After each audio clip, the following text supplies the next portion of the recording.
Nutshell by Ian McEwan is the story of Trudy Cairncross, a woman in the third trimester of a pregnancy. The father is John Cairncross, but the man sharing her bed is Claude Cairncross, John's biological brother. John has been bullied out of his own home, and now Trudy and Claude conspire to kill him with a poisoned banana smoothie.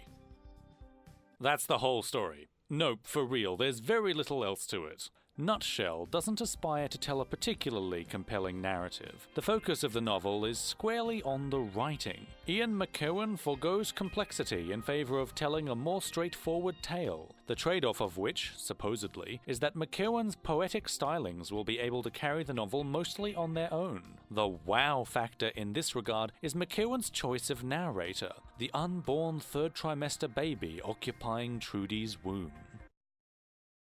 Great! The unrealistic narrator is the only thing you'll have to suspend your disbelief for going into this novel. It's admittedly a tough conceit to get past for some readers, but if you can, getting through the novel should be easy. It's a familiar and predictable enough character study that explores the duality of people. John Cairncross is either a pathetic cuckold or a kind but tortured loving artist. Trudy is either a selfish, traitorous murderer or a confused, naive fool. And Claude is either a vulgar, apathetic, selfish, stupid, fat, horrible, fratricidal psychopath, or...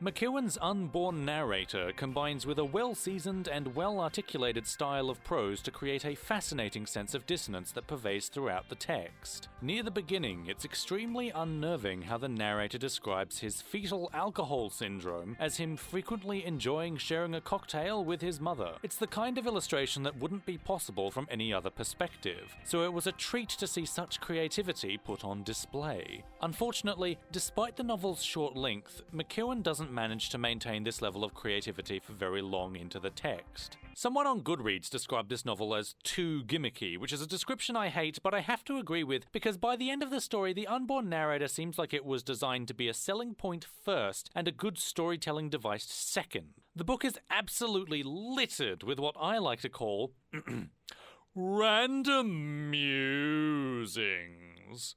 Random musings are any point in a novel when the narrator or one of the characters diverts away from the events of the story in favour of talking at length about other things, which are sometimes thematically related to the narrative, but shamelessly pretentious authors have been known to just completely deviate into inconsequential sophistry. In the case of Ian McEwan, his level of sophistry is known to get absolutely criminal at times, and this novel might be one of the worst I've ever seen in this regard. The perspective of the unborn is a unique and interesting form of narration that lends itself to many very powerful scenes. The first one that comes to mind is in Chapter 3, when Claude and Trudy have sex, and the baby describes this event from his perspective inside the womb. It's absolutely gross and disgusting, which is the effect McEwan was going for, and he succeeded incredibly. Quote, "Not everyone knows what it is to have your father's rival's penis inches from your nose. By this late stage, they should be refraining on my behalf. Courtesy, if not clinical judgment, demands it. I close my eyes, I grit my gums, I brace myself against the uterine walls. This turbulence would shake the wings off a Boeing. On each occasion, every piston stroke, I dread that he'll break through and shaft my soft-boned skull and seed my thoughts with his essence, with the teeming cream of his banality."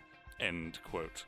It's telling, however, that this scene repeats about 3 times over the story and is much less effective with each iteration. McEwan frequently seems to struggle to find a purpose for his narrator. The position of the narrator inside the womb sounds like an innovative perspective to tell a story from at first, but a problem that inherently comes from this is that there's not a lot for the narrator to do as a character. He can't honestly and accurately describe events that Trudy herself doesn't witness, but he also can't describe Trudy's actions and thoughts in any way that would accurately reflect on her character. This is also coupled with the fact that the narrator can't meaningfully act upon the story himself. He attempts to act upon the story twice and fails both times, which makes sense, but it shows that this type of narrator isn't very versatile for storytelling, because it's a limited perspective to tell a story from, but doesn't help the readers more intimately understand the characters either. And this brings me back to the random musings.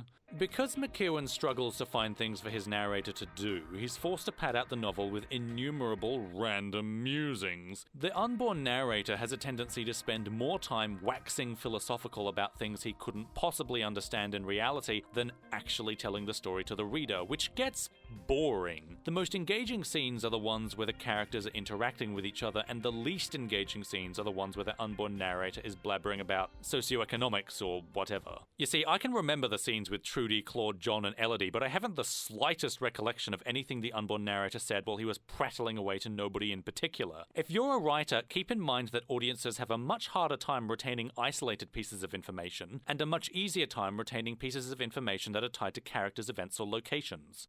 The vocabulary of this novel is genuinely excellent. There was never a time during this novel where I wasn't impressed by the broad use of words. The fictitious nature of the narrator allowed McEwan to get away with writing the narration as deliciously poetic as he could, and when I first started reading the novel, I was thoroughly enjoying it simply for this reason alone. Things start to get sour as the novel goes on, however, and the main culprit of this is the writing style. Despite his amazing vocabulary, McEwan has a nasty habit of falling back onto cliché sentence structure and rhythm.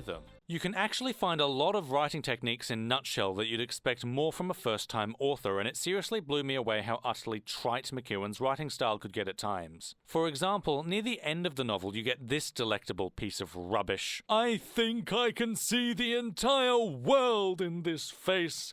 Beautiful, loving, murderous." Which you might recognize as being the stupid technique of the 3-item endless list. It's salvageable if only because the 3 items are distinct. Beautiful and loving are not the same thing, and murderous nicely contrasts the other two, which creates a bit of a token use of juxtaposition, but juxtaposition is still usually more interesting than repetition under most circumstances. Even so, it was genuinely shocking to me to find such a basic, uninspired writing style coming from someone as well-written and experienced as McEwan.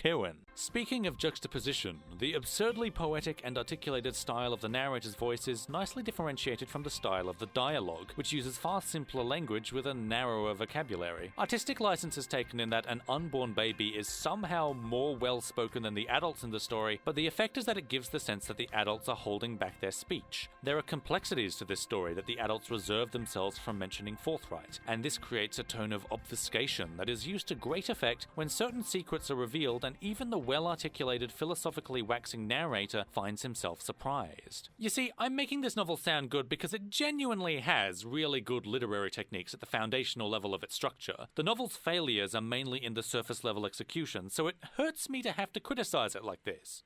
The core problem with this novel is that McEwan didn't emphasize its strengths. The story is surprisingly engaging for what it is when it's happening, but McEwan spends far too much time on easily forgotten random musings. There is good material buried in here, but each time I get impressed with the novel, it seems to fall back onto this lazy substitute for story material. Being a seasoned scribe, any novel by Ian McEwan is going to be worth reading if you're an aspiring writer, but this one isn't a novel that you'll be happy to pick up if you're looking to be entertained. I give this book a recommendation to adult readers who are interested in storytelling techniques and use of language, but no recommendations go out to the casual consumer this time. If you enjoyed this video, please consider hitting the like button, adding this video to your favorites, or subscribing to the channel. You can find other videos like this one on my channel by clicking the links on the screen. This channel is supported by Patreon and kind donations from fans. If you'd like to see the channel improve with more frequent uploads, as well as better art and editing, please consider donating to my Patreon, my PayPal tip jar, or just by sharing your favorite videos on this channel with a friend. Thanks for watching.